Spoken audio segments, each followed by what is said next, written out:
Hi, this is Greg Hawkes from The Cars, and you're listening to Night Thoughts, the longest running Cars podcast ever.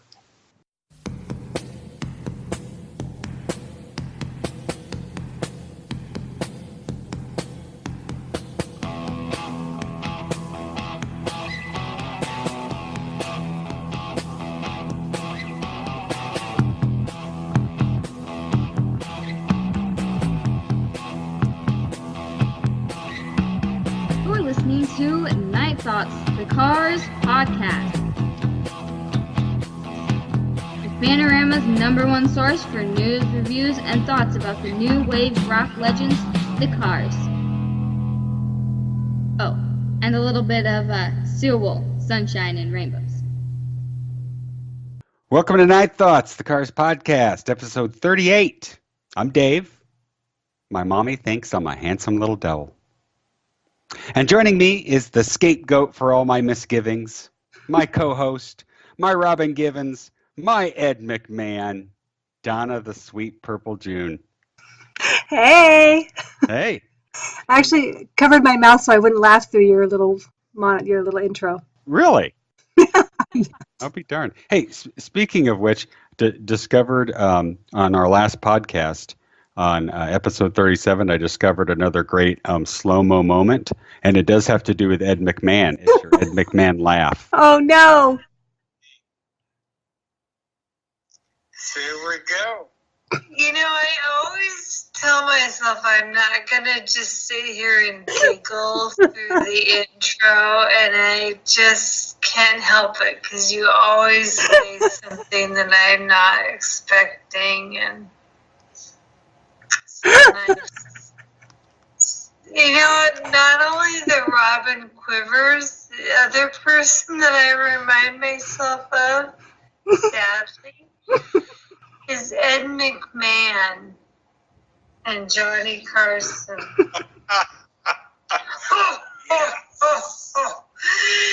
You are correct, sir.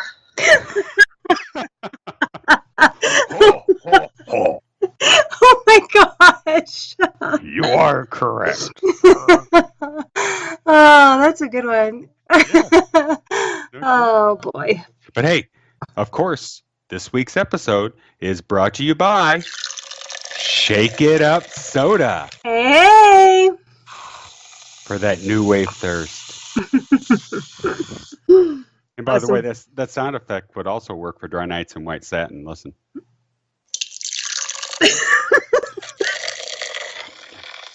Waterfall in your bed. Same sound effect. So you can save money. Nice. Very good. Yeah. You're a frugal and creative person. Yeah, there you go. So let's see if I can get through the business as quickly this week as I did last time. Oh, yeah, you were. You ready? Yep, go. Time me. Oh. 3 ways to get your night thoughts. iTunes, SoundCloud, and YouTube. Look us up, follow, subscribe, leave a review. Follow us on Facebook at bit.do FB Night Thoughts. On Twitter at The Cars Podcast. Tumblr, ugh, says Donna. thecarspodcast.tumblr.com. And of course, send us an email, nightthoughtspodcast@gmail.com. And you can get your podcast t-shirt at bit.do Night Thoughts merch. And of course, we're promoting Turbocharged, the unauthorized story of the Cars, one of my favorite movies right now. So go to fb.me/Turbocharge the movie and like that sucker. All right. Nice. You were at 56 seconds. Wow, that's pretty good. I know. Good job. Proud of you. Try and beat that next week. Oh, yeah. Okay. Yeah. So, any news this week? Any news on the O'Rourke? O'Rourke. I'm trying to save time. So I'm saying O'Rourke. You're going to start condensing all your words into some weird pigeon language. O'Rourke news. O'Rourke news. I saw on Facebook you're going to be on TV. Well, who's going to be on TV? Yeah. TV. Joe's just going to show the book on TV. No. Joe's going to be on TV. He goes in on September 10th to record an episode with Harrison Blake Young on Ford? Topic Time. I know, I always think Harrison Ford. Harrison Blake Young on Topic Time, which is a Boston television show. So, September 10th, he'll be recording, and it should be airing, we're not exactly sure yet, Wednesday or Thursday of that week. So, very exciting. Wow. Yeah. All right. So that's like a local Boston show. It's local TV, local I'm Boston sure TV. it'll be available on YouTube or whatever whenever it comes out. Yeah, they have an IMDb channel, but the Boston television station has an IMDb channel, and it'll be on that. So we'll be splashing the link everywhere once it comes up. Fantastic. Yeah, very exciting. All right. Well, so for this episode, we're talking about Shake It Up album dissection. So we need some catchy tunes and sexy album covers. They delivered. They did. And I got to say, as a young man, I was much more attracted to Marianne Walsh on Shake It Up than I was to Candio. Oh. Yeah. Okay. All right. I know Alberto probably wouldn't like that. Mr. Vargas. Ah, you like it the blondes. Yes, you don't like my sexy woman on the car. I played the blonde bartender for you. David Kerr. Shake it up. One of my faves. Yeah, because and he'd make like a nude woman with a shaker. It's on the expanded edition. Yeah, exactly. The Vargas idea. I'm sure it was. He started it, but then he just didn't finish it. But David said, "I'll use it anyway." I love it. Yeah, that's how Alberto Vargas. He was in like the small time stuff at first. He was like doing logos for like mowing services, but he'd be like a naked woman with a lawnmower. Why you don't like it? Why? It's a sexy logo. It's sexy. Sexy mower. Oh, Hershey candy bar. I paint you the sexy candy bar woman. She'll have chocolate brown hair. Oh, you know, like? Oh.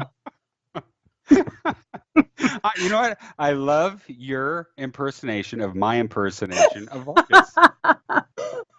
I think you're the new Vargas. Oh my gosh. Well, it's probably better than my Roy Thomas Baker. All right. Oh, goodness sakes. Well, yes, Marianne Walsh on the cover of Shake It Up, holding David's shaker. Yep. And, that was his girlfriend at the time. No way. It was. God, that guy gets around with album cover. No. Well, I'm sure that his girlfriends just get to be on album covers. Yeah, I guess you could look at it that way. Yeah.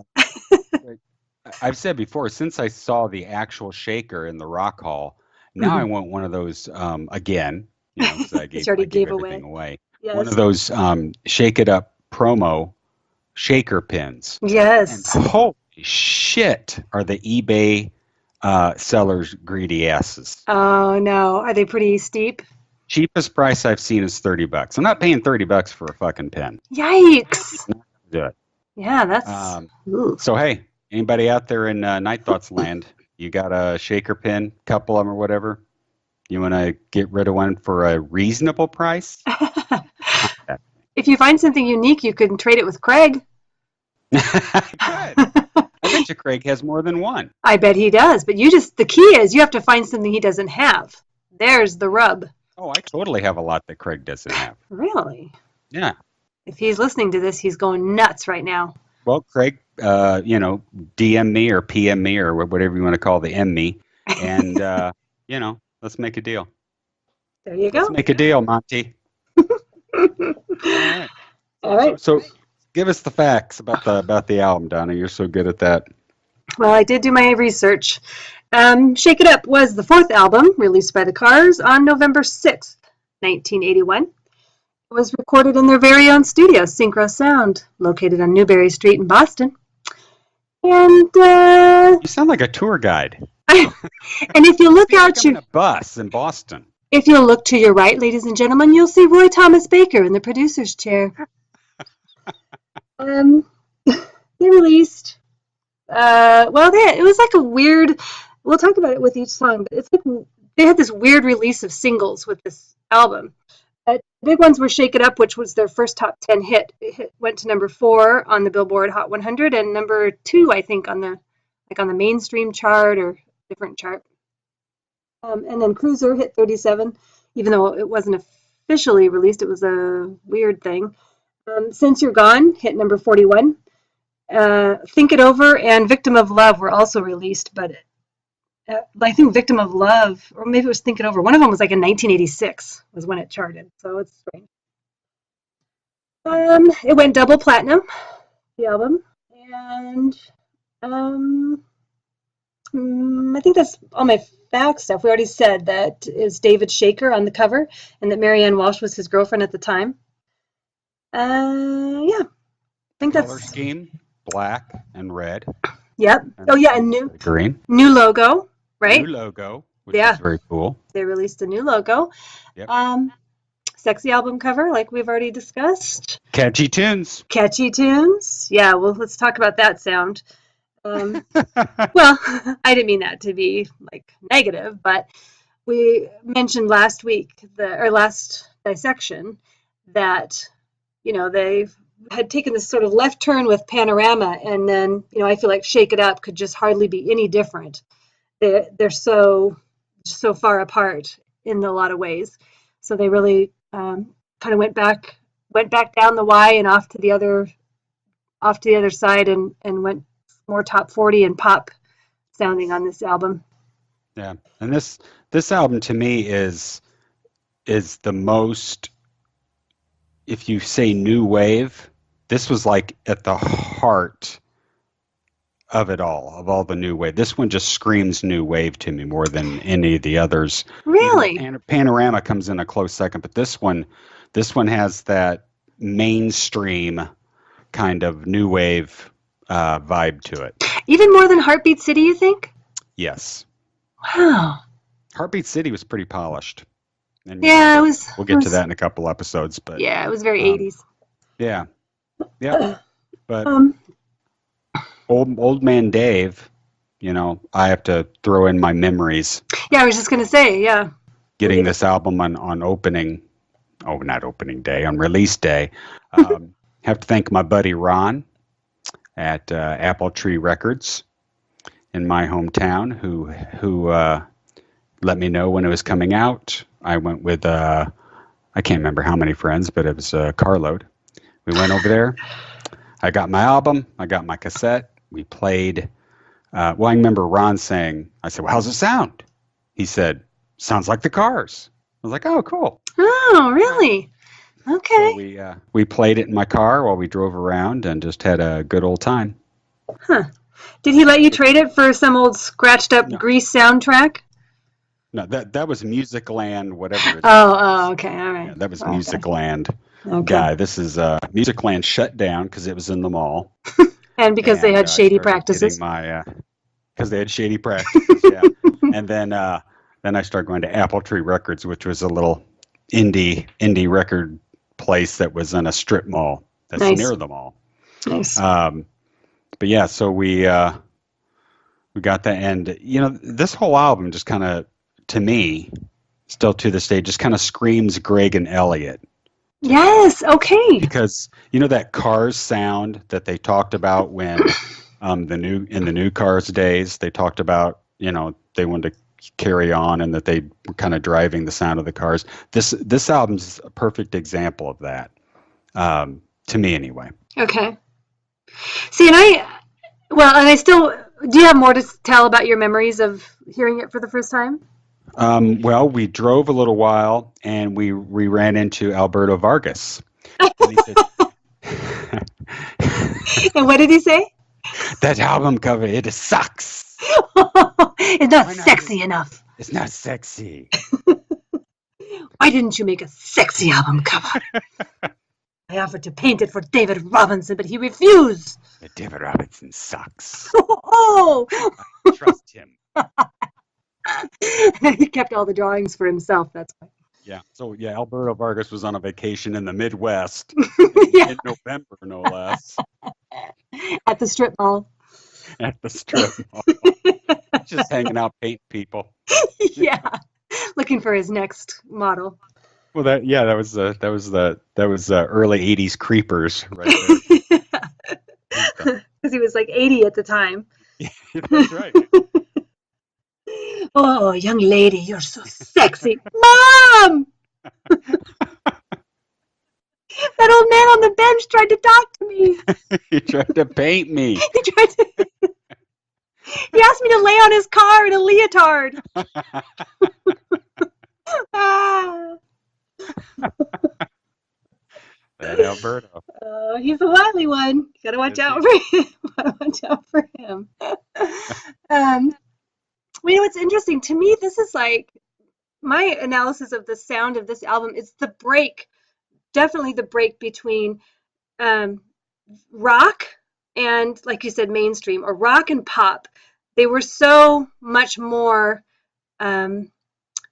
guitar. It's different because you said that about it being about Greg and Elliot, and I totally agree, but it's different. It's like it's flipped over. Greg is more prominent, and Elliot's behind the scenes, but still powerful.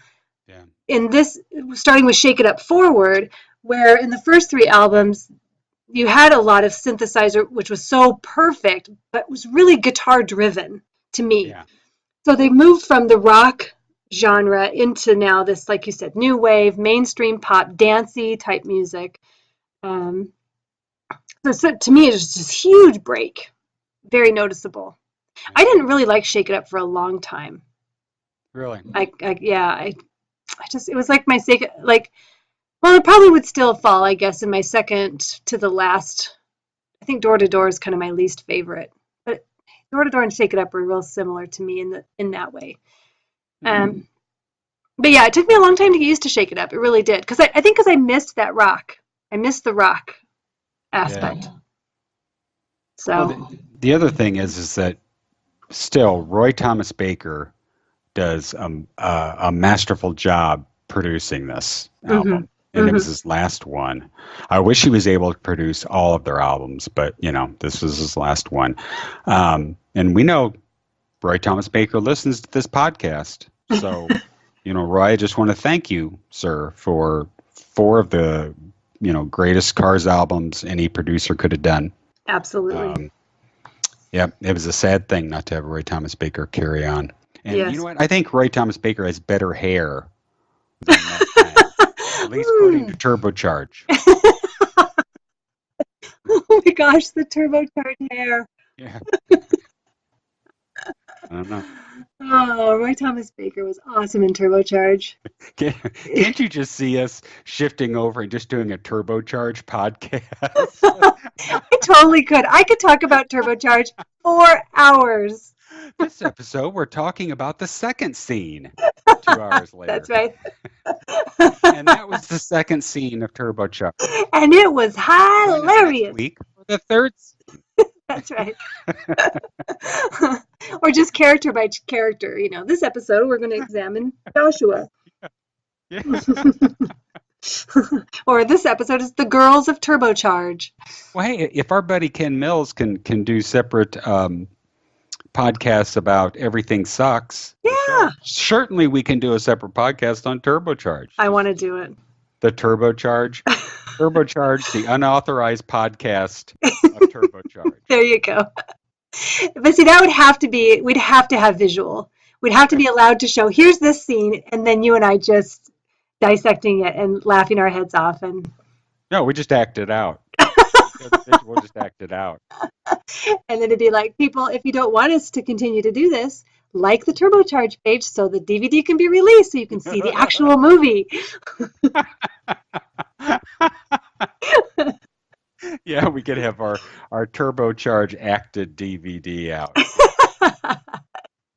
Companion piece to the actual unauthorized movie. Until the real thing comes out, folks. That's Here's right. Dave and Donna acting out Turbocharge. Puppets. And our terrible impressions of people doing impressions. screw puppets. I would just like draw a little face on my fingers. Oh, awesome. Rick would be the middle finger since it's the tallest. Tallest. Would of course be the thumb. He was so edgy in Turbocharged. Yeah, man. It's like, Yeah, man. when Ben's asking Mutt Lang about, what songs he's going to sing or whatever, I can't remember, he's kissing up and they're like, shut up, Ben! Yeah, just shut up. Just shut up. So got a little mean streak. Got it. All right, so anyway. shall we get into the rock and roll of Shake It Up? Yes, we should. Once again, I'm going to be playing songs as we talk about them. It's not going to be, studio quality. It's just going to be in the background. I hope you can hear it. Yeah, I was going to say, turn it up a little bit louder than you had it last time. Really? Yeah, because when I listened back to it, it sounded more like silent between you and me, even though I could barely hear strains of it. So maybe I should just hum the songs as we discuss them. That would be interesting. Then I could just monologue over you. Okay, now the thing about this song. You stop. All right, let's try it. Here we go. Do all the parts. So this is drums at the beginning. A cheap drum machine, David said. Sounds like tap dance shoes. Since You're Gone.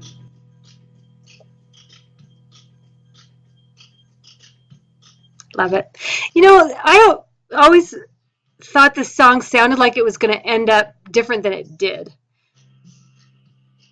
Meaning what? Well, like you've got the tap dancing kind of sound at the beginning, and then some more music comes in. I always thought it was going to be a faster tempo song, and then it ends up sort of being this kind of swaying, slower tempo. It's just it kind of tricks you at the beginning.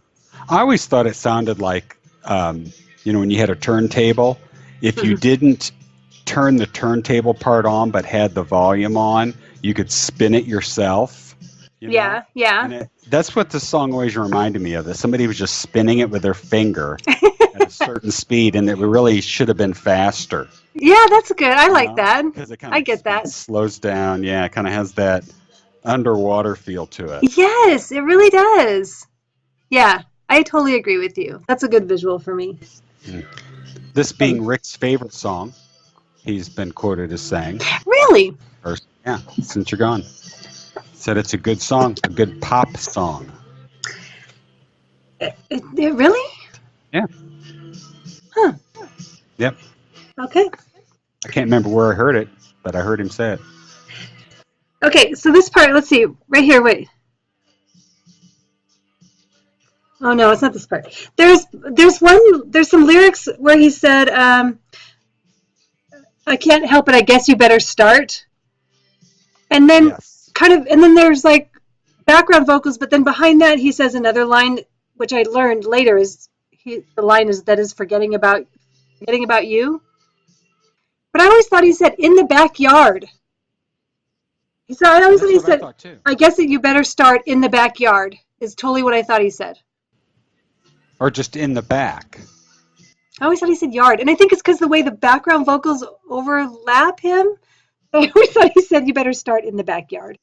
And so, when you got the video with them cleaning, the cleaning machines doing their own thing, I thought maybe she wasn't keeping up on the lawn mowing in the back. She needed to get that patio swept off.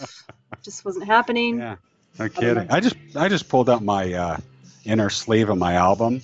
Okay. And holy crap, this thing's in bad shape. You know how the seams would split, and now the album's ass is just hanging out of the bottom of it. Yes, saggy. They needed to reinforce these things. Why didn't they think ahead? Yeah, why did no one come up with that through those years that vinyl was the thing? Yeah. The other thing is on this picture on the inside, is that really Marianne Walsh's thumb? Could be anybody's. Who said it was? Could be Rick's thumb. Oh, let's look at it. I know. Oh, well, Rick has really nice nails and a nice manicure. Yeah, I always like his black nails. Yeah, that's kind of, he's a little gothic there. So in this song, you got the slowness of the guitars, And then that whatever special kind of guitar that Elliot plays to get that. That's a terrible impersonation. Do it again. But, Was that your dog? I didn't know you had a dog. Yeah, I have a dog. But I remember, when I first listened to that, I thought Elliot's that particular guitar part was actually a synth sound. Yes, as did I. That's like one of those things with this album. A lot of the things that you think are synth sounds are guitar or some kind of drum machine aspect. Yes. That Dave puts in. Yes, you're exactly right. And this one has kind of that little bit of that country feel, although there's a better country song on this album than this one. And I also love, of course, Rick's sort of Bob Dylan-ish vocal or pronunciation. You're so treacherous. You think maybe he was having abdominal cramps that day? You know what? Your concern for the health of the cars is so amazing, because you're always sure that they're in pain somehow. I'm just saying, maybe Rick. They're okay. No, ew. Maybe, and he was just trying to get as much vocal out as he could. And he's singing. He wanted it to go, "You're so treacherous," and he got right in the middle of it a big abdominal cramp. You're so treacherous. Wow. Holy shit, that one hurt. Well, maybe that was when Roy Thomas Baker put his boob on the glass. He was like, "Whoa!" Whoa, Roy. Yeah, who knows? Actually, in an interview, he said that he did that in the studio, just goofing around. And the people that were listening liked it so much that they encouraged him to do it on the actual recording, the final recording. Really? Yeah. Wow. Yeah. So I thought that was kind of cool. So he was just a fluke kind of thing. What do you think of this as an opening song to the album? I thought it was an odd choice. I thought it didn't really, I don't know if maybe I always expect opening songs to be real grabbers, faster pace, happier somehow. I don't know. I thought it was kind of a slow ease into the rest of the album. What do you think? Oh, I thought it was good just because of the opening being so different and kind of weird. I thought it was a good way to start the album. The tap dancing. Well, see, I would have too, but then, like I said, I was confused about what the tempo was going to be, because then it sounded like it was going to be, they got the din din din din, and the guitar starting, and yeah, that's a beginning of an album song right there. Well, that's the beginning of an album sound, but then it kind of slows down into the the little, like I said, the sort of the swaying country-ish kind of, and I'm like, oh, I thought you were going to really hit me with something escalating, and it kind of panned out a little bit. I love the song. It's not that. It's for an opener. I was a little, yeah. Would I be wrong in saying that Shake It Up is kind of a return to those excellent harmonies, kind of in-your-face harmonies that they had in the debut? It seems like they're more prominent. I agree. Which I love. That's one of the things I love about the Cars are their background harmonies. Yes. Yeah, I agree with that. I think you're right. Spot on. Yeah. I definitely, yeah. It's good. Ben, you just can't. Mind, Donna. No, it's good. I was going to start gushing on Ben, and I got to, control myself. But, I mean, you just cannot beat his vocals, whether they're right up front or out in the back. I mean, you cannot beat his vocals. He's just amazing. So yep. I love his sound in this one. All right. Are we ready to segue into the top 40 cover band hits dream song in the early 80s? Well, and every 40-plus woman with her leg warmers and aerobics class. Oh, yeah. No kidding. It's time to sweat it off, ladies. All right. Yeah. Yes. I can remember I went to a dance. Well, and this was, of course, after I graduated high school, but my best buddy, his younger brother, was a junior. And he let us come to his not junior prom, but junior homecoming. Okay. And the band there was playing this song. And they're like, Dave. I'm like, okay, these guys really suck. But that's why I said it's just the top 40 cover band's dream, because I think there's just a lot of bands that probably played this song. Yes, yes. It's definitely, didn't Rick call it a quirky little pop song? Yeah, and he apologized for the lyrics, Yes. which I don't think he should. No, never. Unless the only reason I would think he would apologize is if he intentionally wrote a chart song, a chart single. You know what I mean? Yeah. Because that would just not be Rick. But if it, came from his regular Rick place, don't apologize. Yeah. Right. It's very cool. And the thing I love about this song are the little clicks, the little guitar clicks as it goes along, and then there's that pattern that Rick does a lot of, and I can't remember if there's a name for it or not. It said dun dun dun dun dun dun dun dun dun dun dun dun dun. Ah, yeah. That, and it's like in this song, it's in You Might Think, it's in Give Me Something to Grab For. It's that same pattern that he liked to use. Nice. But it sounds really cool with the strings muted and just doing the little clickiness there. Yeah, yeah. Now, we need to talk about this solo, of course. Of course. Of course. Do you know the song behind the solo? I mean, the story behind the solo? The song behind the solo. What song is this from? 5. Something by the Osmonds?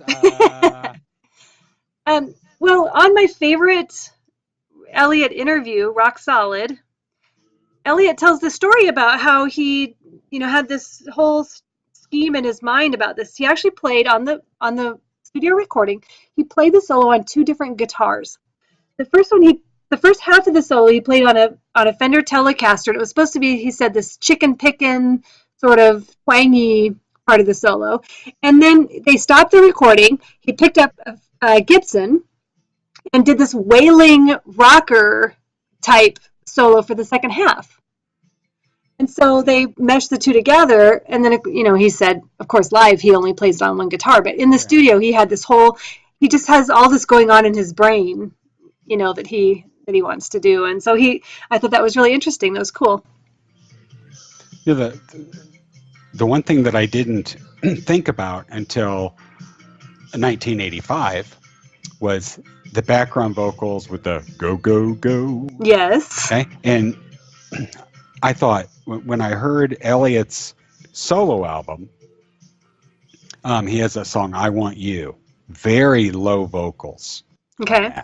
And it's, I want you. And I thought, holy shit, Elliot Easton does the go, go, go and Shake It Up. And I even messaged him and said, are you doing the go, go, go? And he said, no, Benjamin always sang the low parts. Which I can understand that, but still, when I listen to that, I don't know. Does it sound like Benjamin? It does. Well, it does to you? Okay. Well, here's the thing. When I first heard it, I thought it didn't. Like, I felt like they overproduced it in a sense. I feel that way in some of these songs, that you kind of lose the raw, clear sound of their voices. But I listened to it in headphones and totally focused on that part, and I was like, yeah, that's Ben. Okay, that is Ben. But it just sounded there's just a little too much smooth polish on it, maybe. Yeah. So, yeah, I think it's Ben.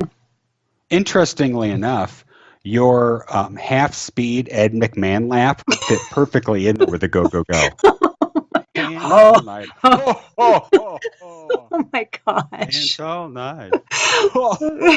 Nice.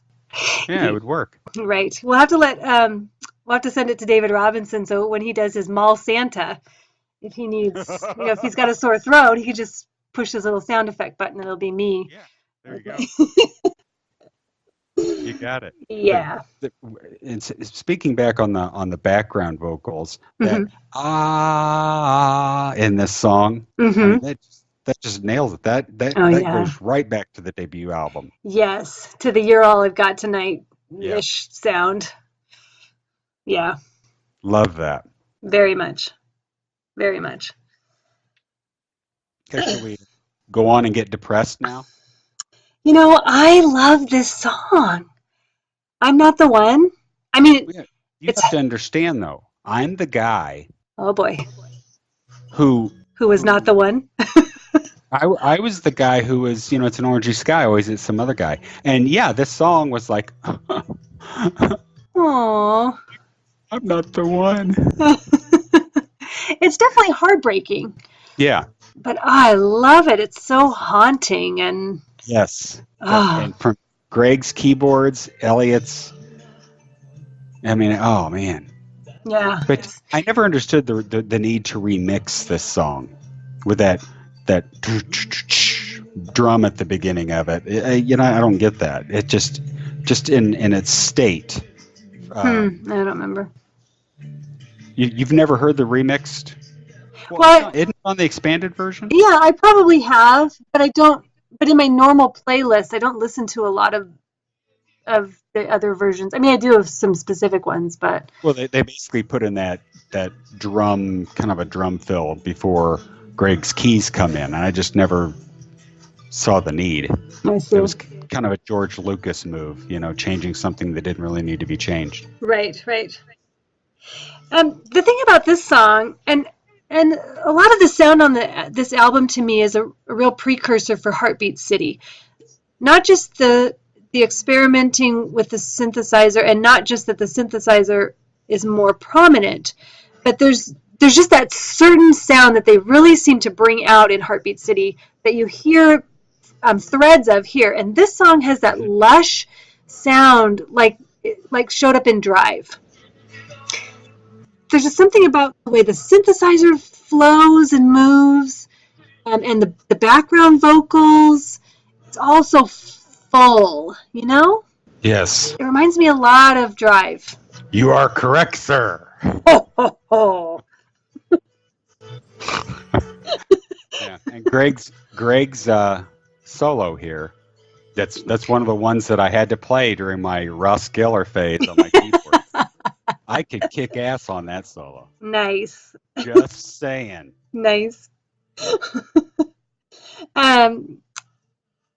David said about this song that this entire one is all electronic drums, which again is another sort of precursor to Heartbeat City. But the entire drum sound on this is all electronic, which I thought was interesting. And this is the song that didn't chart or really become, I think they released it or re-released it like in 1986. It was the B-side, actually, of Heartbeat City, maybe? Or it was the B-side of something off of Heartbeat City. And so then it hit like number 2, I think, on the mainstream chart or something. It wasn't the Hot 100, but it ended up charting really high, which is, when I was first researching Shake It Up, I thought, gosh, I thought for sure I'm Not the One was a single. And it was on their Greatest Hits album, and then it was released later, so that's why it's so popular or so well known, I guess, because it did get released later. Great song. It and is. Of course, Adam Sandler movie song. Yes, let's see, what, Billy Madison or something? Which reminds me, I need to tweet Adam Sandler. Do it now. On the air. Again. Hey, Adam. How about them cars? No, I love that song. I think that's just really, really, lyrically, it's just, and Rick's voice is really perfect for that one again, too. He just does such a great job. Such a great job. The thing about it is that we went through, so many albums of the Cars, and it isn't until later in life that I realized what talent Greg, Elliot, and Benjamin had as background vocalists. I mean, they're amazing on everything. Yeah, I agree. And I think even David is credited with background vocals on a lot of the albums. I know he wasn't on Door to Door, as I recall. Yeah.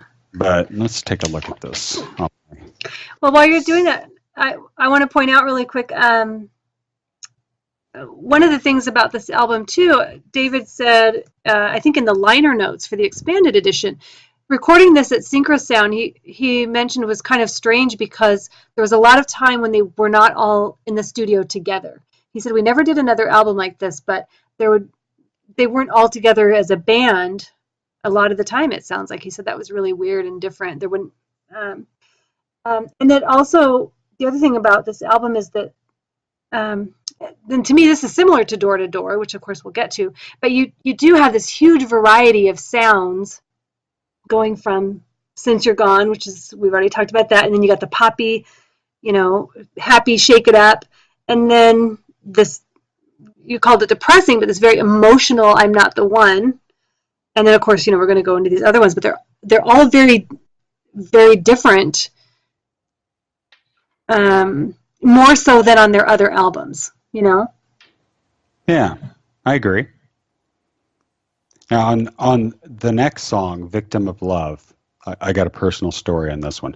I've gone through life of, with memories with these albums, and really pretty much every album, whether it's a good thing or not, reminds me of a certain girl in my life, whether it be a girlfriend or a crush or whatever. Mm-hmm. And this album, Shake It Up, and specifically the song Victim of Love, I better not use her real name. I'll call her Jill, okay? Okay. God, it took me long enough to make up a fake name. Holy shit. So It wasn't even very funny. I thought you were going to come up with a funny one. No. All I right. think her name was Boris. How about Raggedy Ann? No, not Boris. Raggedy Ann. Anyway, Boris. Jill. So here's my story about Jill. Okay. Jill was 1 year younger than me.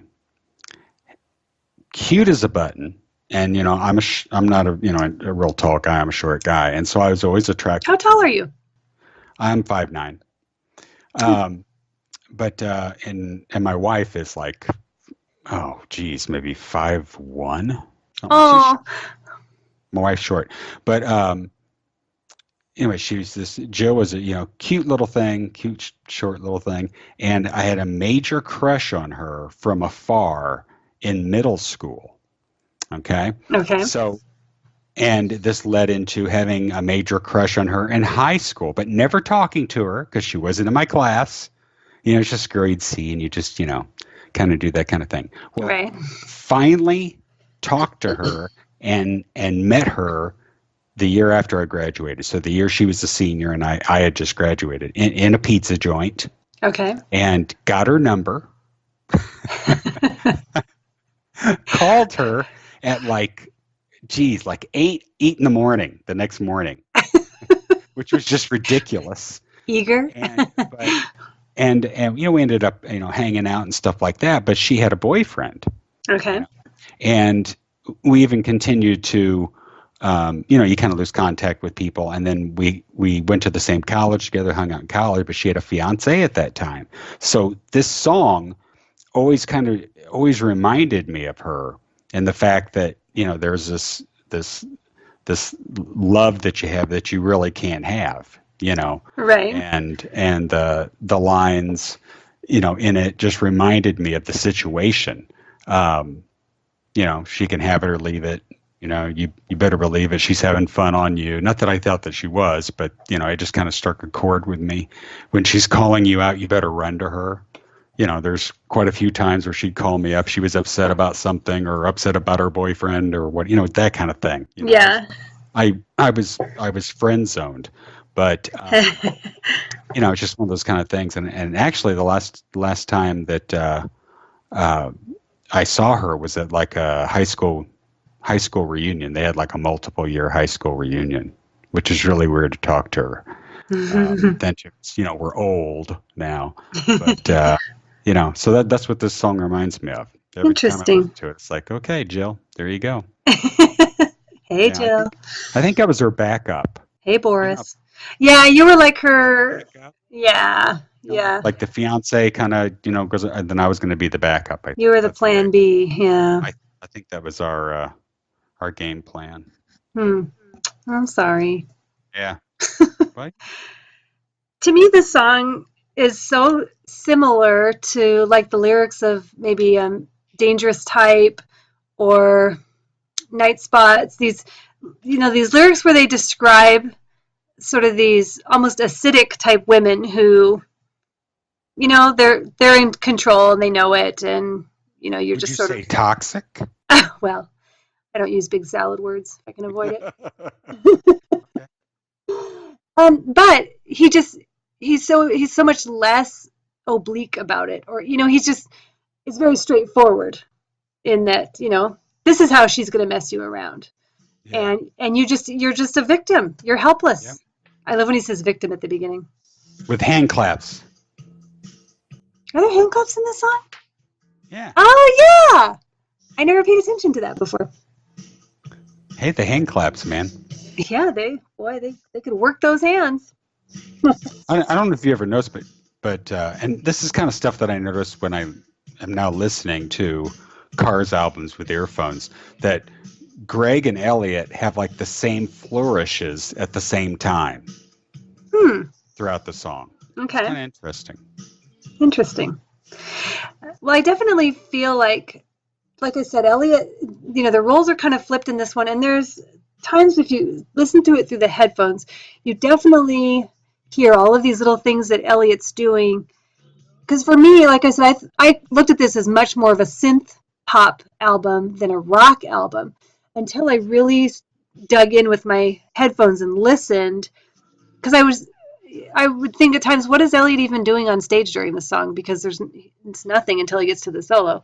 Oh yeah, there is. There's all this subtle talent, awesome stuff going on just below the surface that's just rocked. And of course, this is the country song. This is oh my gosh, this is line dancing at State Line. Breaky heart. Yep, exactly.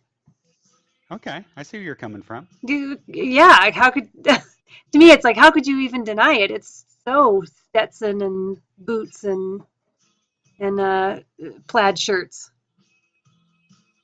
Speaking of boots, I'm a boot guy. I wear boots. I thought you were going to talk about Benjamin's solo album, The Boots. No, not the boots. But I'm a boots guy. I like boots. I noticed that. I just wear boots, and I usually when I go to school, I don't wear boots. But like on Fridays when it's dress down jeans day, whatever, I'll wear my boots. And inevitably, some little kid will come up and go, "Are you a cowboy?" and I answer him the same. I'll say, "I am a cowboy. On a steel horse I ride. I'm wanted, dead or alive." Of course, zoom right over their head. Of course. But they're all, ah. Yeah. Which is better than me saying, yippee-ki-yay, motherfucker. Oh, that's true. I'm glad you edit yourself. That's right. Teacher Dave needs to be separate from rock and roll Dave. Yeah. I love my job. I really do. I know you do. I can tell. Yeah, so that's a good tune. I like that one. I didn't like it at very first, but now I love it. Yep. It's really grown on me a lot. And again, great vocals. The thing about this is, talking, and I just want to start grooving into the song. I know, huh? I'm waiting for you to tell me to be quiet. Donna, shut up, Donna, so I can listen to the song. So rude. Can you just be quiet for a minute while I listen to the song? This is another one, too, that has those great backing vocals and that Roy Thomas Baker touch to them. I mean, they're not hugely layered like Good Times Roll, but you see it there. You hear it there, for sure. There's great background vocals on that.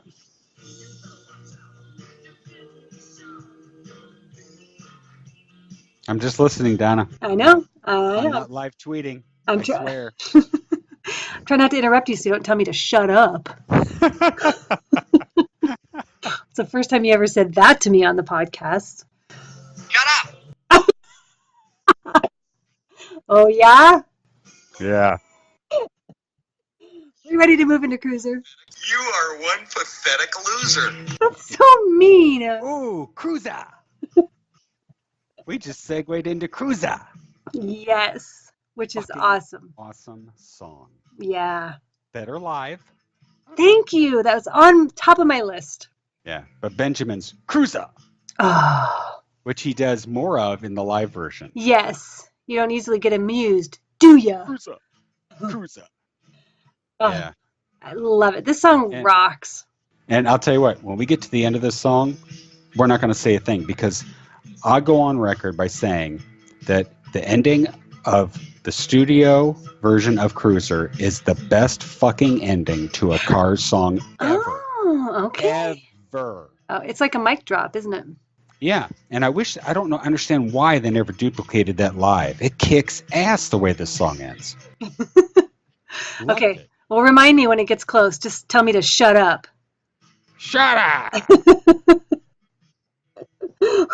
Okay, well then before we get to that, I do want to say about the ending. Again, Elliot had this whole thing going on with his outro. He has 4 different guitar characters that he plays in that outro. Wow. Yeah, so be listening to that. And it was very purposeful. You know, he always is a planner. He thinks things out. Mhm. And he did that with the end of Cruiser. And you got to love Greg's ting ting ting ting ting ting ting ting ting ting ting ting. Oh, yes. Yeah. Even that little ping, ping. I mean, literally, when he's playing that, he's one fingering it. Yes, Ting, and- ting, ting, oh, ting, and ting, his- ting. And his finger's totally bouncing off the key, too. I mean, he makes Yeah. a show of it. It's Yeah. hilarious. It's awesome. Ding, ding, ding. It's kind of, Blue Tip has that same kind of vibe. Yeah, yes. The lyrics in this are great. And of course, just proves that Ben can sing anything and make it sound like something you can relate to. Yep. But it's And awesome. Is it slug or suck? You know what it is. What is it? It's suck. He has never But you know said what? slug. Never. But slug rhymes with plug. Yeah, but he's never sang it. It's not puck. It doesn't matter. Flip the switches, pull the puck. Hey, you need a hit, you need a suck. You don't need a slug. Seriously, that challenge is still out there, people. If anyone can find me any version of this song being sung and the word slug being sung in it, I want to hear it. Yeah, that happens all the time though, where the whatever they end up singing is not the same in the liner notes. Yeah, that's true.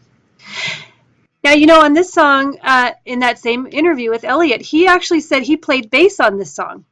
He did the bass parts. Really? Yes, and I actually messaged him once to ask him. I wanted to write an article about Cruiser, and I asked him if he could tell me how he came to play bass on this song, but he never answered me. He also there's actually a copyright document that shows him as a co-writer on Cruiser and on Don't You Stop. I'll be darned. I know. I wonder if he did like X-Lex Brownies. Gave him to Ben, and then Ben wasn't in the studio that day. You and your abdominal pain. This You're over concerned for the digestive systems of. maybe sneezing powder. He did the old sneezing powder trick because Elliot was a jokester. Well, he was. Benjamin out of the studio that day. Boom, he plays bass. Yeah, maybe. It's competition. If we ever have him on the show, that's one of the questions I have on my list to ask him. He better answer it, damn it. Or he's getting the X-Lax. That's right. I'll put it in his Huckleberry Taffy. Don't think I won't do it. Okay, is it coming to the end? It is coming to the end. Make sure you hold it up to the microphone so people can hear it. That'd be kind of hard. Oh, isn't it on your phone? You know my setup. No. I'm playing Oh. this on my desktop. All right. Well, just crank it up, and I'm going to crank it up. I'll try to be quiet. Probably wake my wife up. Ooh, yeah, don't do that. It's coming. Plink, plink. Here we go. Listen to that.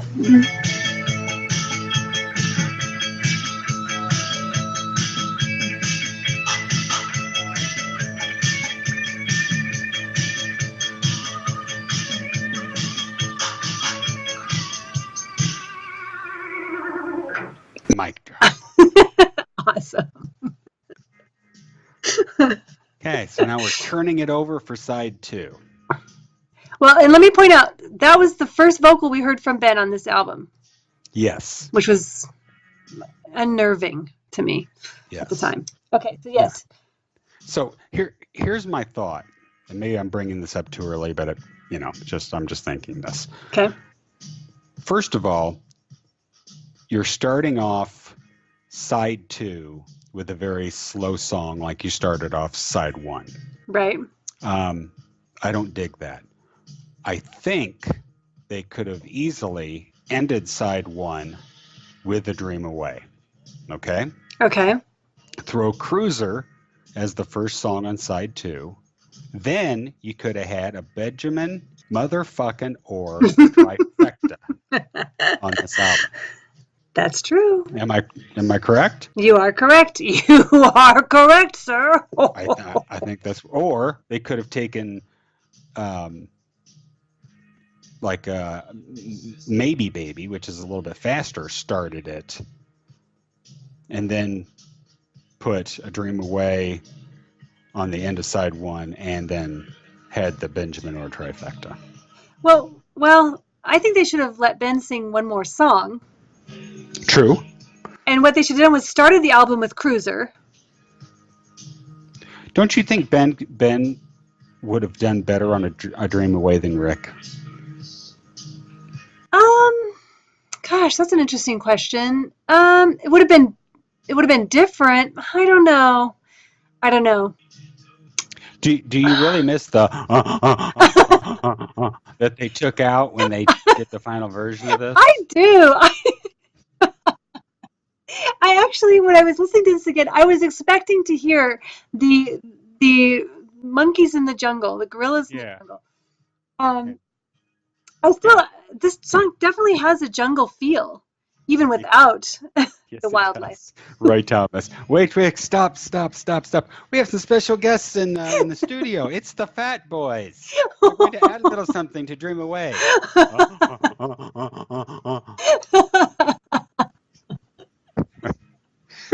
What the heck? Gives Rick more abdominal cramps. And ouch. Yeah, you let me know when you're done recording that. No, it definitely has this. This is again just another really moody. Puts you in a very definite feeling. It's earthy. It's. I think only super fans such as ourselves can appreciate this song. I think the average person who bought this album probably skipped this song every time. Oh, which makes it so thick. Yeah. With stuff. I remember when the one and only time I saw the Cars in concert, they played this song just during the Heartbeat City tour, and literally the crowd kind of went silent, like they didn't know what the hell song they were starting up. Man. They were just like, what the hell? Because they all skipped it on their... I guess they had no clue. They were just like, this intermission? What is this? I guess I'll go to the bathroom now. Maybe they were hypnotized. All right. This is Dante Tomaselli's favorite song. Is it really? Yeah, he gets into this one. In fact, a lot of times in our messages, he'll sign it "A Dream Away," Dante. You should reply. I think he would stop messaging me. It's like, what the hell, Donna? Listen, lady, you have crossed the line. Dante, the master of horror, would get frightened off by a woman going, Now that is one nightmare I cannot handle. Well, he should put that sound in his horror albums that he does with, that sound should be in there. Door creaking. Oh, jeez. Oh, it's my a demonic gorilla. It's awesome.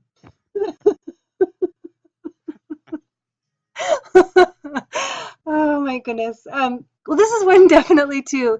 You must listen to it in headphones or with headphones on. You must listen to it in the dark, and you will pick up so many layers. Elliot's guitar. This is another one where I thought, what is Elliot even doing during this song? This is time for him to go take a potty break, right? He's doing a lot. He is doing so much, and there are all these just fantastical little flourishes he does just underneath, and you can pick it up in the headphones, and it is so incredible. It's so cool. How do you feel about the fact that this song, from this song going into This Could Be Love? Good mesh? Do you think they should have overlapped? Huh. I always thought they should have. I could see that. Yeah. I never thought about it before, but I could see them moving one into the other. Yeah. Yeah. Yeah, I could see that.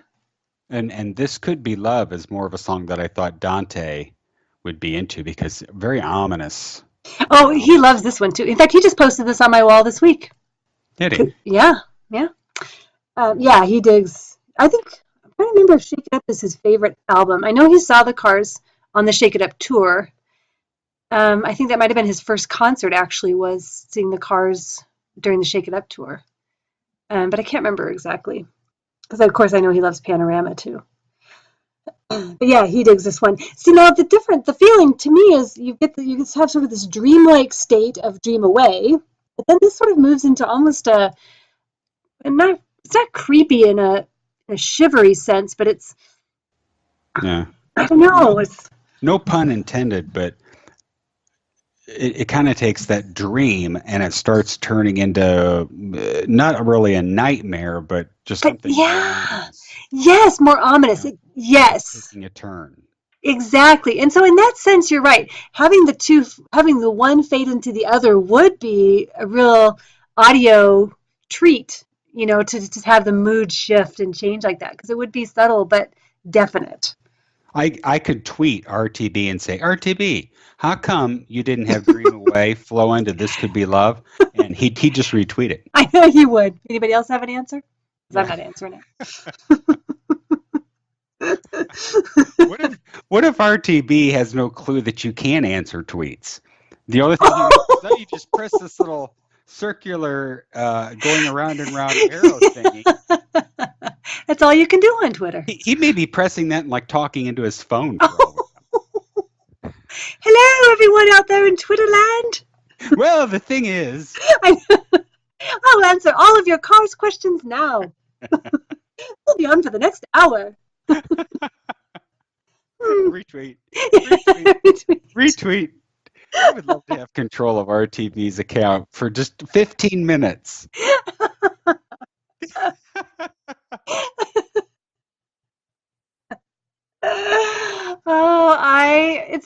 It's kind of scary. I'm glad I didn't see him in Cleveland, because I'm sure he would have called the police on me, because I'd have been like, RTB, buddy, come on, let's go get a drink. I have so much to tell you. Just be like, don't retweet it, you'll just cry. I just want to get it out of here. oh my gosh. Bless her. I love Roy Thomas Baker. All right, so him. let me continue on with this. We can get into the ominous of This Could Be Love. Yes, this pulsing, almost kind of naughty song. Ben's vocals are so... Yes. Yes. Right? I get it. I could understand women going wild listening to this song. Yes, he's so slinky and... Oh, yeah. Oh, my gosh. Yeah, it makes me blush. Just This song makes you blush. a little bit, sometimes. If I start thinking about what he's projecting, how he's coming across, then yeah, I'm just like... But for all you know, he could have been singing this with a hoagie in one hand and like taking bites during the solos. You don't know that he was being all sultry while he was singing it. Yes, I do.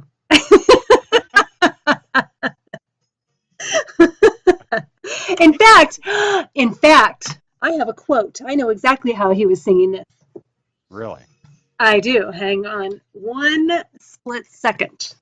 I think he was singing it in a giant rabbit suit, holding a hoagie in one hand. The pink A Christmas Story rabbit suit that Ralphie gets for Christmas from his auntie.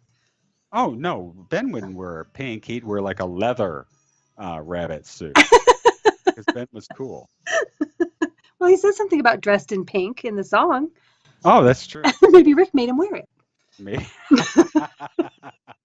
He wants to bet. Ben, I'm having abdominal pain. Here, put this on. I'll be right back. Okay, let's see. I'm old and I can't read this very well because it's tiny print. It says, this is David. This could be one of my favorite Cars songs. So gothy, especially that horror movie gypsy synthesizer solo. It's very true. That's a great Ben song too. He was a one-take guy. Sometimes I would miss him recording the vocal. It would take so little time. Ben's going to do his vocal now, in quotes. I'd go get a cup of coffee, come back, and he'd left the studio already. I never saw him try anything out first. Ben would sit with Rick and learn the song. He would show what he thought he could do, but there was very little changing after he recorded the vocal. He'd walk out there with a cigarette, sing the song, and the cigarette would still be burning on the way back in. Isn't that awesome? What if it was a Virginia Slims, though? That's, David. Virginia Slims, those are very long cigarettes. So, All right. Well, when we have David Robinson on, you can ask him, what was Benjamin smoking in the studio? I mean, I need a more accurate, sense of time here. Maybe it was a little stubby. Maybe he was lighting up a J-bone. Lighting up a J-bone. You never know. Hey, Rick, I got a J-bone. Yeah. Oh, yeah. I love the song. And David Robinson's right about that synth solo. It is sort of, 50s horror-ish Halloween movie.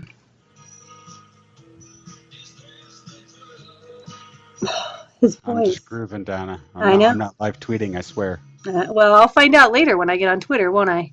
Yes, you will. And then this is, I think, Greg's synthesizer gets a little wacky at the end.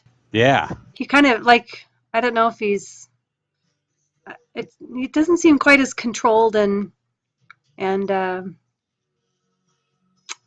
don't know. I always kind of thought, is he going off the deep end there? Wow.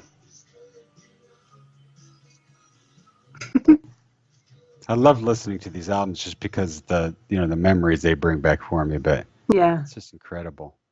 You need to turn it up just a little bit. Well, I mean, right now it doesn't sound like it's playing at all, but okay. Oh yeah. So now we got Think It Over.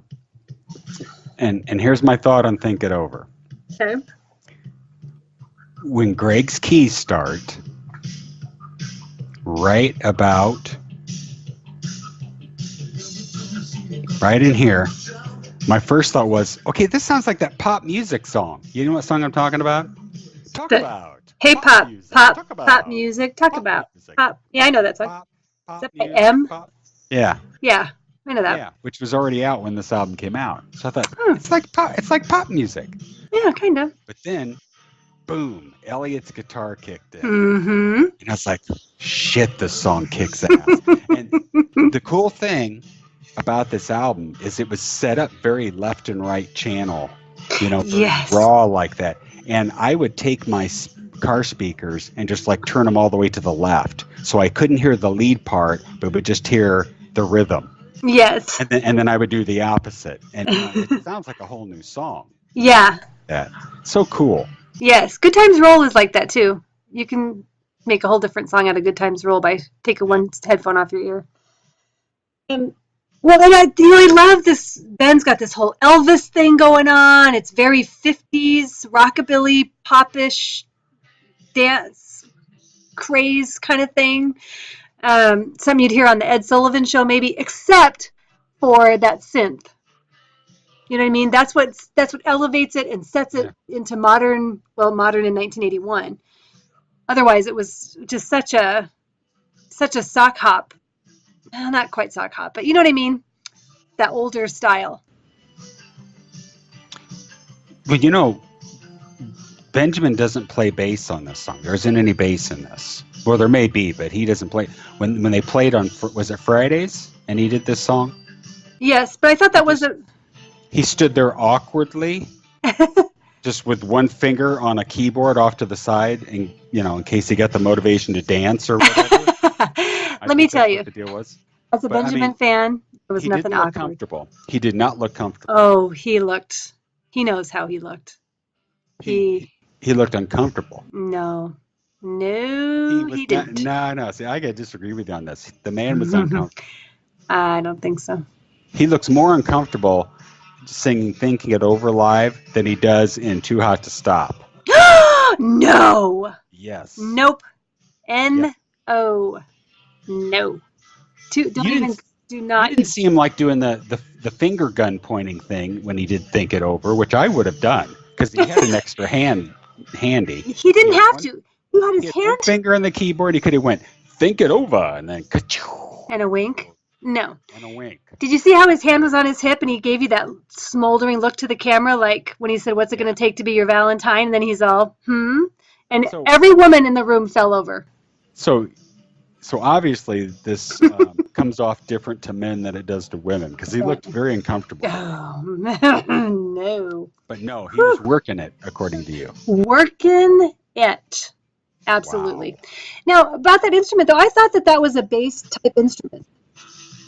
Oh, I didn't know. I just thought it was part of the or the, whatever the keyboard. No, I'm trying to remember. I've heard what that's called before. I'd have to research it again. I think it's a bass type instrument, though, is what I thought. So something different. A keys bass? Yeah, some kind of, well, yes. Do you have something to say, Mr. Curry? No, I was just saying it was a keys bass. Keys bass? Is that an actual thing, or are you just being... I'm just making it up. Yeah, all right, Dave. That very beginning sound that is actually a drum. It sounds like a synthesizer, just like you were saying. Yeah. There are things that's actually a drum sound that David did and played throughout the whole thing, which is interesting. So there's a lot of different stuff on here.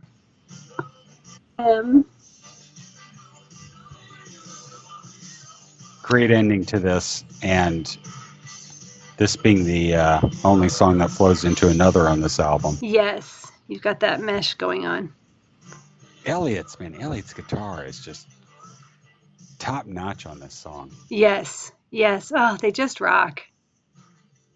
And that's the thing. Even though I do feel like this album is very, very chart-ish, mainstream, gosh, these guys never forget how to rock, and they just let you know in subtle ways in some of these other songs that, yeah, Elliot's not going away. Okay, here it goes. You ready? Mm-hmm. I've got it turned up. Those drums. Yeah. Crazy. You know what? That would have been another great song to start a Woman Ring concert with. On the Zamboni? Yeah. Well, except I think David said he had like several sets of drums set up, or he had some weird drum setup to do this, and he just kept layering drums and drums and drums. So tribal. I love it. Yes. Doesn't it remind you of, remember that album he played on, some sort of African? Yes. Remember that? That's totally what this reminds me of. Now, I confess, I don't like this song. Do you think Benjamin could have pulled this song off?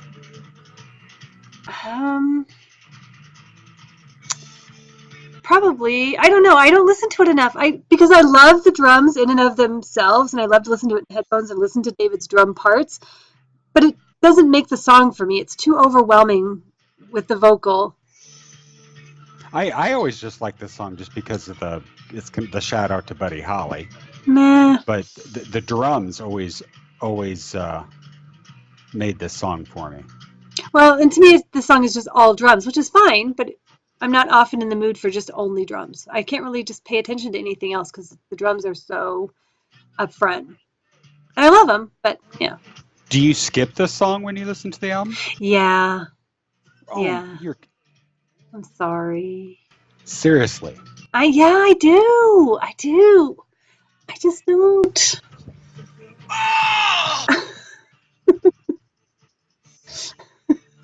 I cannot believe you skipped this song. do. It's just the chorus is so repetitive and the drums are just overwhelming. I don't know. It just doesn't do it for me. Now remember, I love all things the Cars, people, and if this was the only song I had to listen to for the rest of my life and I had no other choice, I would love it.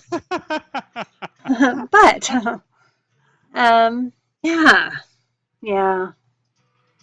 I don't dig it. Is it a good ending album song to you?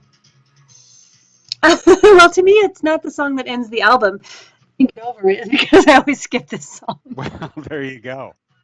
There you go. What do you think? Well, You think it's good to go out on? I'm almost thinking if I got to retool this album, Yeah. totally would put something at the end of side one to replace Cruiser. Put Cruiser up at the beginning. Get the Benjamin fucking or trifecta in there, and maybe Midnight Dancer. There you go. There you go. Midnight Dancer is, I'll admit, Midnight Dancer is a better song than Maybe Baby. Oh, thank you. Good. I agree. We agree. Yeah, I don't. That's one of those songs I don't understand why they didn't put it on the album. Same with Don't Go to Pieces. I know. Just I don't know. understand. The shame. I don't know if there's a band decision or a label decision or an RTB decision. Right. But yeah, Midnight Dancer is far superior. But this still has a lot of cool guitar and I don't know. It's one of those songs I like listening to with headphones. Well, yeah, I do. Like I said, I do too, just to hear the drum, to hear all of David's drum layers. Yeah. But just, yeah. When it's into they go into the chorus. Yes, yes. But the rest of it's just all too repetitive for me. There's nothing really breaking anything up. Like there's no real Greg strength. There's no, I don't know. And I do remember him saying in an interview that this was his song, the hardest song for him to come up with synth parts on. And he was like, I don't really know why. I just really struggled with this one. Yeah. And you can kind of tell he's just not very present in it. But the drums. The demo version of this, remember, has the Elliot's guitars are more forward. Yes, I dig that. I enjoy that more than I do the basic studio version. Yes, I agree. It's interesting, just thinking again about putting Midnight Dancer on there. They had room in the sense that there were only 9 songs on this album. Yeah, I just wonder how those decisions are made. Tell you what, when they invent a time machine, I'm going back. Oh, yeah. I'm making friends with RTB. Big time. Or I might be the custodian. You'll be his El Glen Duche. I'll be May I make you some pancakes, Mr. Baker? More coffee. More coffee. Get out of here. Yes, and it's really weird because this is a very short album. Yes, it's only like 40 minutes long. Yeah. Yeah, we've got. Is it not the shortest Cars album? Maybe. Yeah, I guess I didn't check that little factoid, but it's awfully short. I didn't remember how. I think the first 3 albums I did, How Far Could I Run at an 8.5 minute pace? Yeah. How many miles? Those were like 4 mile, a little over 4 mile. I never did that with Shake It Up because I just hadn't gotten. Shake It Up is like an around the block. That's right. It's a warm up. So yeah. I can remember reading something when this came out saying, I think I've even brought this up before, that when they were tooling around with this album, that they played it through cheap stereo car speakers to see how it would sound because that's what they were going for. Yeah, I can remember something like that. Truth of that or not. Yeah. But I would hate to think that the negative impact that they had from Panorama, because Jack Holtzman was getting ready to drop him like a hot potato. And stinks. You know what I smell?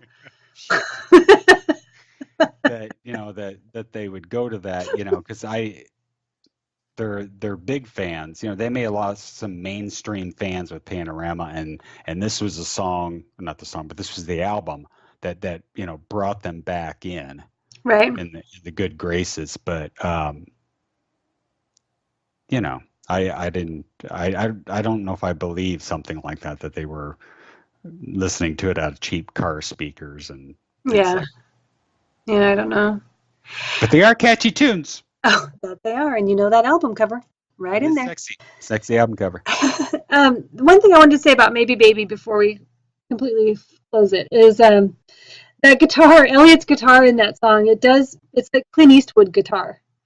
It's like the good, the bad, like they're going to do what's it called when they, my mind's going a blank. When they go out in the middle of a dirt road and they're going to have 10 paces and then turn and fire at each other. A duel? A shootout? Oh, I thought there was some other name for it. A drive-by shooting? Whatever it is. Which reminds me of one of my favorite jokes. Oh. What is this? Bang, bang, bang, bang. It's an Amish drive-by shooting.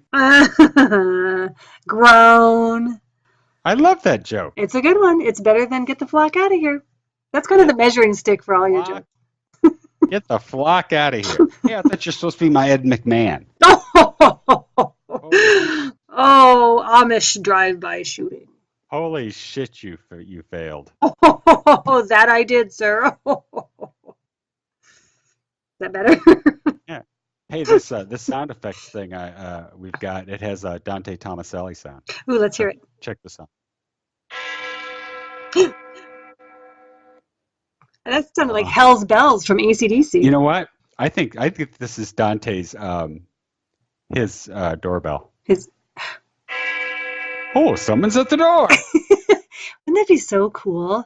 If he doesn't have that as his doorbell, he needs to. Let's get him one for Christmas. Or maybe this one. Oh.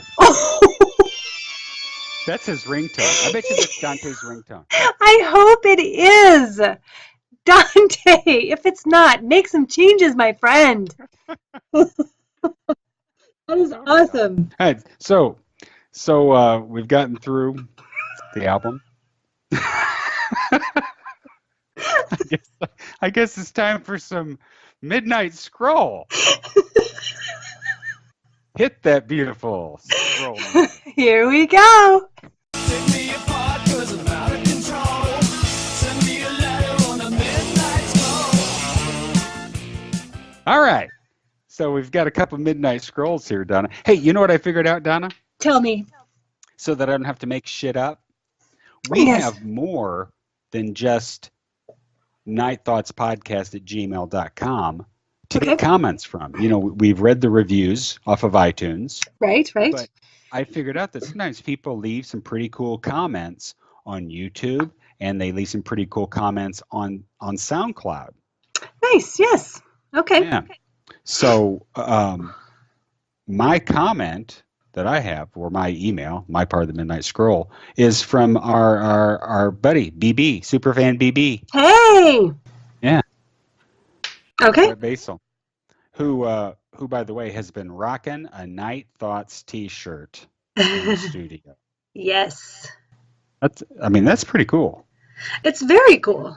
Yeah. He's working on a new CD right now. Yep. And I'll tell you what's even more cool is that he's just one of 10 people who has one. That includes me and Donna. And my kids. But we've got, we can probably count on our fingers, okay? Okay. I've got one. You have one. You have more than one, don't you? Nick has one. Because I have one with the old logo and one with the new logo. Okay, so I have two. There's 4. Nick's But 5. I'm counting people, though. Okay. Rock Hall Robin has one. Nice. Big Chris- shout out to Rock Hall Robin. Woohoo! Chris Morris has one. BB has one. Chris Morris has one. Mm-hmm. I'm up to 6. That's good. Anybody else you can think of? Oh, doesn't Harold have one? Does he? Or did he get a... If you don't have one, Harold, you should have. Oh, John has one. Ah, yes! Because he won the trivia challenge. I had to give him a shirt because we broke him. That's right. We broke poor John. And does Jenny have one? Did we do something else for Jenny? Jenny Dirt. Oh, have we said her last name?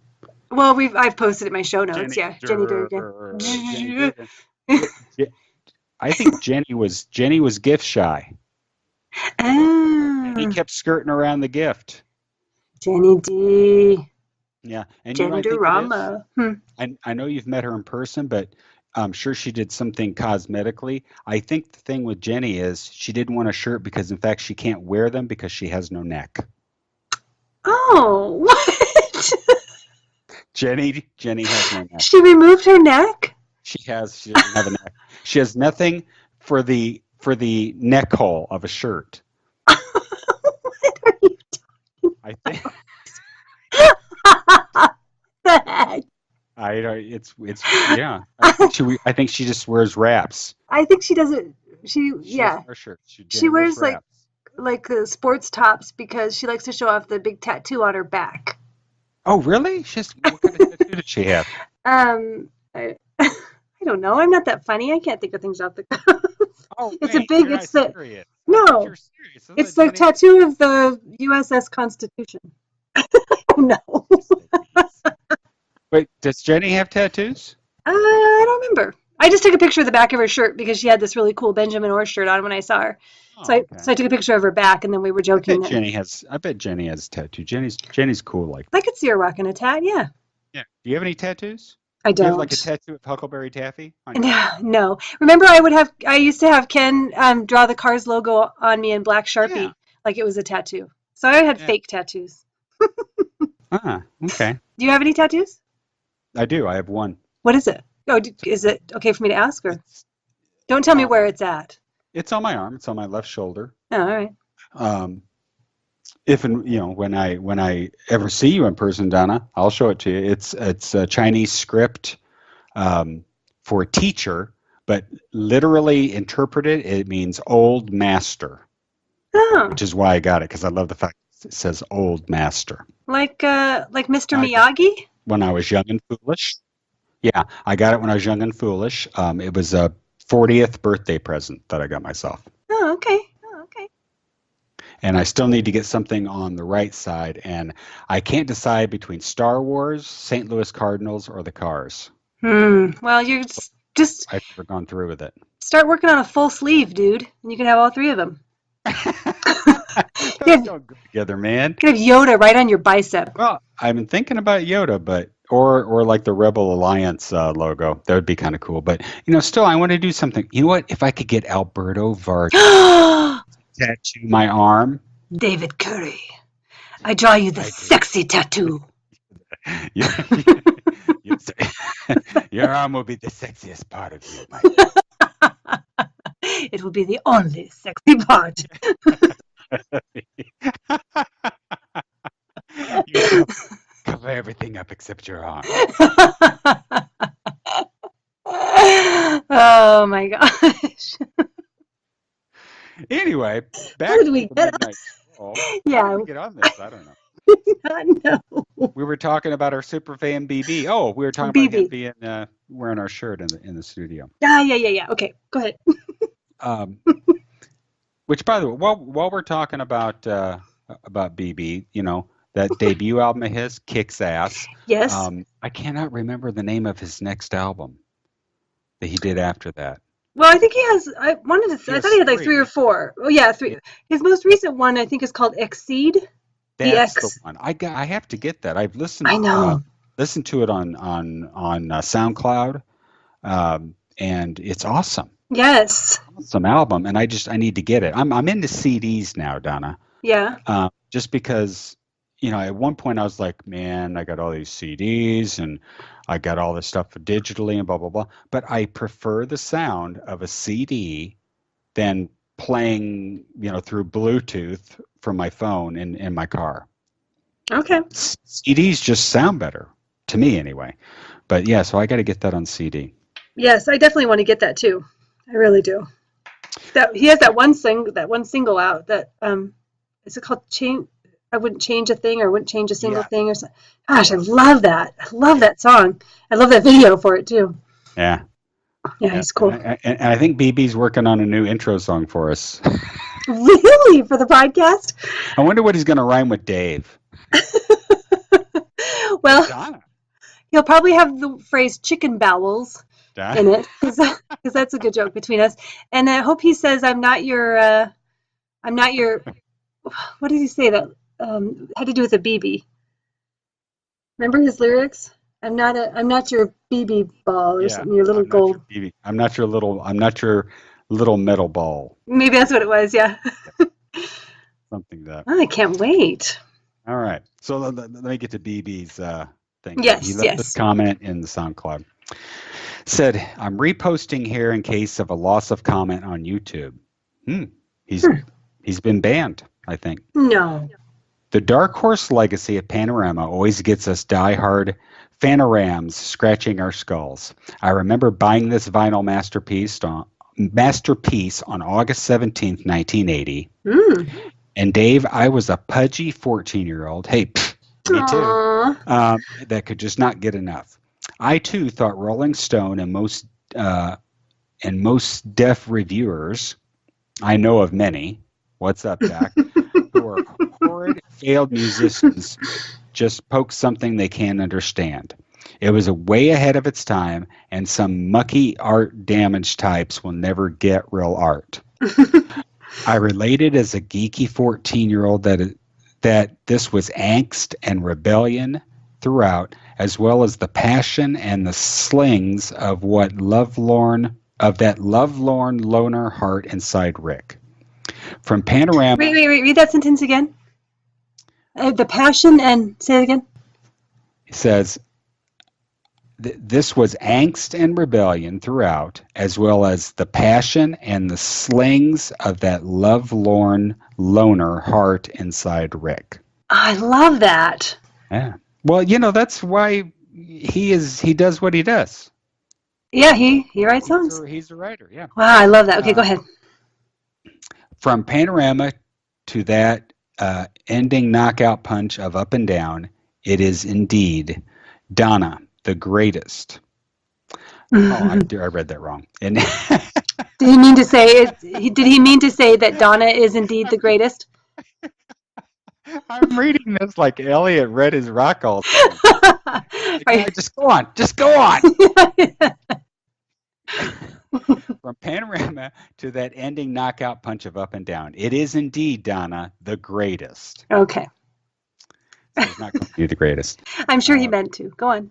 Don't Go to Pieces is indeed the missing link, but The Edge would have been a great ad too. Yes. Great, BB. Yes. I'm so happy with this dissection, D&D. Mm-hmm. So he's BB, we're D&D. Nice. Yeah. You're the best. Donna, great quivers, by the way. Jeez. Super fan, BB. Love it. Yay. Good old BB. So make sure and look up Brett Bessel on, you can get this stuff on iTunes. You can get it on CD Baby. Where else can you buy stuff? Spotify? Maybe. I just know CD Baby. You can listen to his stuff. You can buy his stuff. Do it. I'm going to ask him if I can post that video for, I wouldn't change a thing. I'm going to see if I can post that in the group. Wouldn't that be cool? That would be cool. Making a note. All right. So you have something for the Midnight Scroll this week? I do. It's from our friend Donna E., who has written it a couple times, and so she's reporting back to us, following up from her West Side Story / Panorama mashup. When you're a jet for life. And you can't make it with the down boys. That's right. All right, she says, hi, Dave and Donna. And then she said, Dave, since you said you like to do different voices to read these letters, I would suggest sounding apologetic for this one, since according to my kids, I apologize every time I cook for them or give them a Christmas gift. So possibly I'm apologizing for this letter. My mom's like that. Yeah. I think she cooks. It's like, I don't know. Here you go. It's really dry. Sorry. I'm sure it's going to be dry. None of you are going to like this, but please, go ahead. Yeah. Go ahead. Dig in. Okay, she says, just for the heck of it, I followed your suggestion in your last podcast and played Panorama while I watched West Side Story, a 2.5-hour movie and about 2.5 runs of the Panorama Expanded Edition. For me, I think the best part about it was watching all the dance and ballet moves and the jerking leaps and gestures of the street gangs set to the voices of Rick Ocasek and Benjamin Orr. Another high point was when Maria was singing "I Feel Pretty." Sorry, when Maria was singing "I Feel Pretty," but Rick was saying, "I don't want to be your party doll." Good one. Good one, Rick. She said. From Donna. I think we need to explore we more movies that go with Cars albums. we must. I have to do this now. I have to do Panorama and West Side Story. I have to do it. But yes. Any other suggestions out there? I'd love to hear it. I'm thinking, you know what? I'm thinking of doing Heartbeat City. I'm thinking about watching King Kong and Heartbeat City. There you go. It would work. It just might. I think you should try it. Yeah, because you've got the whole Empire State Building thing with You Might Think, that whole visual. Right, So right. I'm sure those two will sync up perfectly. Now, what version are you looking at for King Kong, though? Are you going to go with Jeff Bridges? Or are you going to go further back? Or No, man, the first one. the original? Yeah, the original. Okay, good. None of this modern day blood. No. Good. No. Good. Original King Kong and Heartbeat City. All right. I think would be awesome. Do it. I got to check it out. See if it works. So I'm going to be on that now. You have to think of one too, Ooh. and try it out and see how it works. So okay, we already have Candia with Planes, Trains, and Automobiles, Panorama with West Side Story, and Heartbeat City with King Kong. So I can choose from Shake It Up, Door to Door, or The Debut. Or Move Like This. Or Move Like This. Oh, Move Like This. All right, I'll have to put some thought into it. I think Move Like This and 2001: A Space Odyssey would be great. We have to sit through that movie. Well, just think about those apes, beating the frickin' monolith with a stick or whatever they do, or with a bone. What about Shake It? Just think about that with Blue Tip. There's those apes. Boom, boom, boom, boom, boom, boom. Boom, boom, boom, boom. What if it doesn't line up right? I'm totally making that video. All right. I'm getting the apes beating shit and putting Blue Tip in the background, and I'm posting that sucker. You do that. That's on your list. Maybe I'll do Shake It Up with E.T.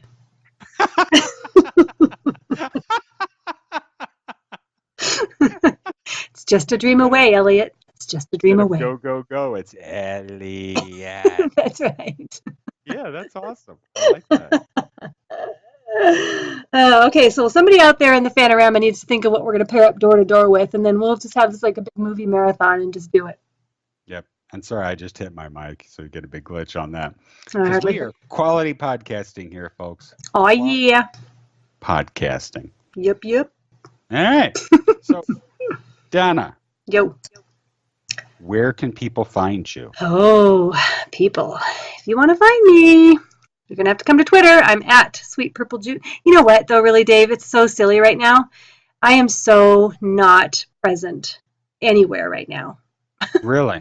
So Just- nobody should really look for you, is what you're saying. Don't look for me this week, you guys. I'm so swamped. You don't want to be found. I want to be found. I just won't be able to interact. Me, I can interact. Okay, so find Dave this week. Go for it, I Dave. feel, I have less time. School started back up, but hey, come find me at @night_spots, or just talk to us through at the Cars Podcast. on Yes. Twitter. Yes. Not a lot of Facebook time. No. Yeah, I haven't been on Facebook much. I haven't been on Twitter much. I mean, I try to do something every once in a while, but I got school starting up. I got drama practice for the kids starting up. We've got, it's that time of year. And then, Donna and I are busy. yeah, people. This is like a second gig for us. Well, I think we've already said this is our. Well, and that's the other thing, Donna, is that now we're recording at 9:00 at night.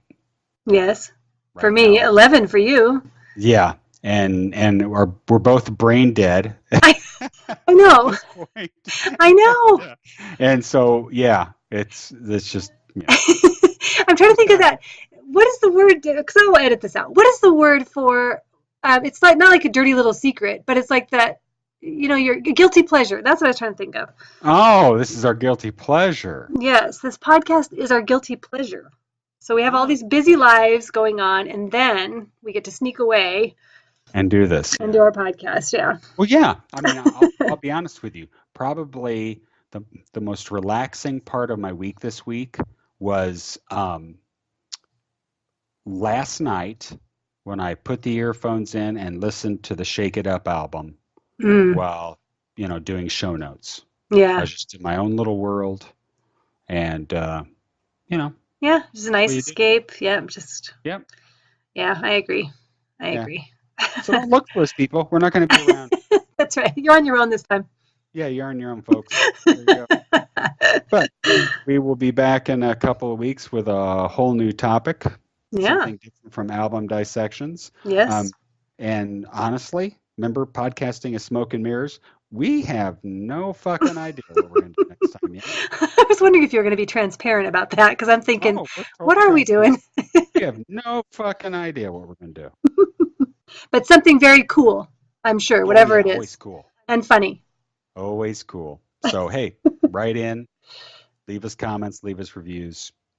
We can at least read those. Yeah. That's right. Our next episode will just be reading viewer comments. Yeah, there you go. Listener emails. That'd be pretty awesome. I know I do Yes. want to do an episode like that. Well, let me tell you, Donna, some of the big time Star Wars episodes, they have to do that. They have to devote an entire freaking episode to reading listener emails. Wow. I wish that was our problem. Well, it's a typing thing. That's what it is. Yeah. It's a typing thing. It's always been a typing thing. We do get a lot of good comments on YouTube. And then, like you said, Yes, we do. Yeah. And on SoundCloud. Yeah. yeah, appreciate everybody that listens and takes the time to say, hey. Yeah. And all joking aside, I very, very much appreciate the fact that we have followers on SoundCloud, that we have people who have subscribed to us on iTunes. And, when you look at all the listens that we've had on YouTube, it Mhm. blows my mind. I know. But I'm glad that we created this little podcast and it gives people something to listen to and something to look forward to, and I get Yeah, it. it's very I cool. Yep. So thank you, people. Yes, very much. Very, very much. All right. So now that this podcast has ended up like a conversation that people don't know how to end,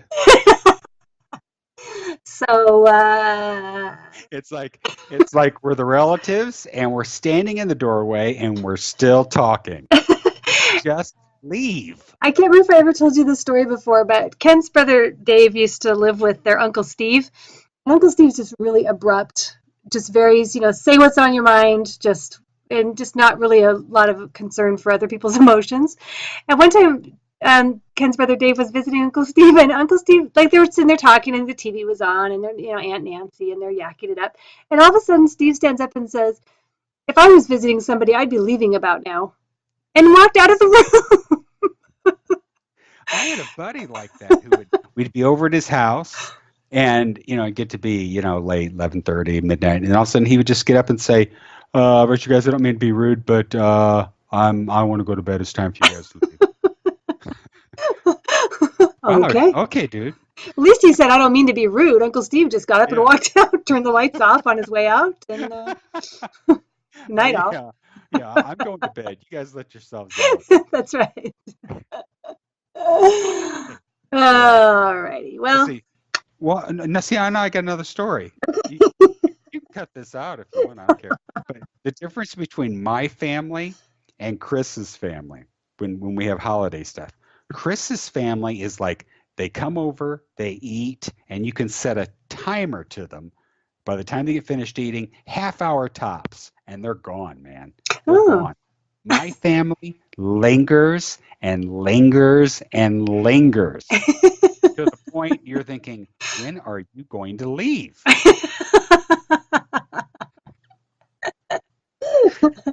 So we've got one family that doesn't stay even long enough. And the other that doesn't know when to quit. It's just like, hey, you can, if you have them over, like, we have like Christmas brunch. Yes. And, people come over around 10, we eat around 11, and they're not leaving till like 3 or 4. No, it's too late, man. You should have been out of here by 2 tops. And they're like, well, it's almost dinner time. We'll just stay. We'll just stay. I'm hungry again. That's right. Is there any leftover eggs? It's time for a second brunch. That's right. Where's that bacon? I know I saw some. Wow. Well, see, we have kind of an advantage of living out in the middle of nowhere, so we have to travel far, and nobody comes to visit us. So Well, there you go. we're in charge of our own destiny in that way, I guess. Yeah. There you go. All right, folks. So thank you for listening. We will catch you next time, and Donna, take us out. All right. Bye. Hey, greetings to you, my podcast friends. Hey, it's me, your old pal Rico. Night Thoughts, the Cars podcast, is not directly affiliated with the Cars or Randall Records. So we don't end up swimming with the fishes. Here's how the whole thing goes down. Under Section 107 of the fucking Copyright Act of 1976, we got some fair use rights here. Like busting people's balls over things we don't like. Telling you how shit went down. Teaching you schmo something new. And digging up dirt about the most fantastical band in the world, the Cars. You know how fair use is permitted by copyright statute that might other infringe on other fucking rights? Yeah, it's like that. The fact we don't make no money, we record this podcast for personal use, and teach you stuff so you're not a fucking moron, tips the balance of our podcast shenanigans in favor of fair use. So there you have it. Capiche?